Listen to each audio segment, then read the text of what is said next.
Vamos a comentar el estado que guarda la pandemia de COVID. Hoy que hace 3 años se presentó el primer caso de COVID en México, o confirmamos por laboratorio el primer caso en México. Si me pasan la imagen, por favor. Como hemos venido comentando, la epidemia a lo largo de estos 3 años se caracterizó por una serie de oleadas o subidas y bajadas en la intensidad de la transmisión, de la ocurrencia de casos, del registro de personas enfermas, personas hospitalizadas y en su momento personas que perdieron la vida desafortunadamente. Este patrón de comportamiento es similar al que se presentó en absolutamente todos los países del mundo y también es similar al que se presentó al interior de la República en nuestras 32 entidades federativas.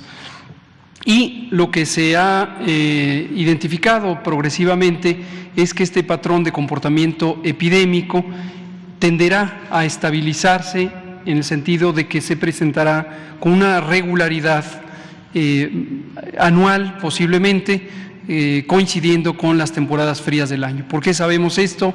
Porque así se comportan los virus de transmisión respiratoria que afectan al aparato respiratorio. El modelo más cercano o sugerente de esto es la influenza, pero no es el único virus que se presenta de esta manera. Y aquí insistimos en lo que hemos mostrado en las últimas oleadas, desde la oleada número 3, que afortunadamente la inmunidad poblacional, es decir, la protección que adquirimos cuando nos da COVID o nos infecta el virus SARS-CoV-2, o bien cuando recibimos la vacuna, o ambas cosas, nos va permitiendo tener un menor riesgo de enfermedad grave y de defunciones. Y cuando lo vemos agregado a nivel de la población, lo vamos a ver ahorita por una vez más, el contraste entre esta curva epidémica que es de casos, los casos que están ocurriendo, cómo se ha ido reduciendo su representación en personas hospitalizadas y sobre todo en personas que pierden la vida. En suma, COVID pasó de ser una enfermedad intensamente grave o intensamente causante de enfermedad grave a una enfermedad en donde ya una proporción muy pequeña de personas tienen enfermedad grave. Y lo último que comento en forma introductoria es quiénes son las personas que están presentando enfermedad grave todavía, y no solo en México, sino en otras partes del mundo, las personas que no se han vacunado. Entonces, la vacuna sigue siendo un instrumento fundamental de reducción de daños. Aquí está la curva epidémica, pues, de casos con sus 6 olas. Tenemos todavía esta tendencia de descenso, ha tenido un comportamiento en las últimas 4 semanas de menor velocidad de descenso.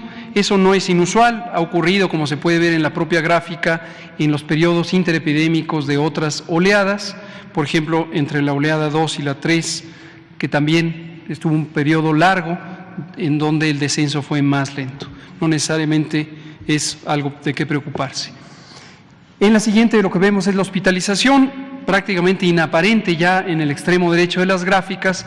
La de arriba en color rojo es la ocupación de camas generales, la de abajo en camas de terapia intensiva o cuidados intensivos, y se ha mantenido también en un periodo más o menos de 6 a 8 semanas estable, con pequeñas fluctuaciones, pero ocupación mínima. Ya hay muy pocas personas hospitalizadas por COVID o por sospecha de COVID.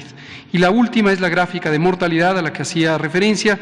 Vean ustedes cómo la primera ola fue intensa, la segunda fue aún más intensa, fue la más intensa en el invierno, otoño-invierno de 2020 a 2021 y posteriormente, por efecto principalmente de la vacunación en su momento y después de la suma de vacunación más la historia de haber tenido infecciones, se ha ido reduciendo y el contraste es impresionante, la mínima mortalidad que tenemos en esta 6ª ola comparado con la que tuvimos en las olas precedentes.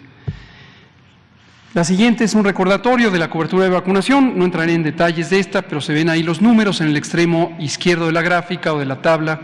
En color verde está la cobertura general de vacunación en todas las personas desde los 5 años en adelante que son elegibles en México para ser vacunadas. Los siguientes compartimentos son personas adultas, personas de 12 a 17 años y finalmente el subgrupo de 5 a 11 años respectivamente.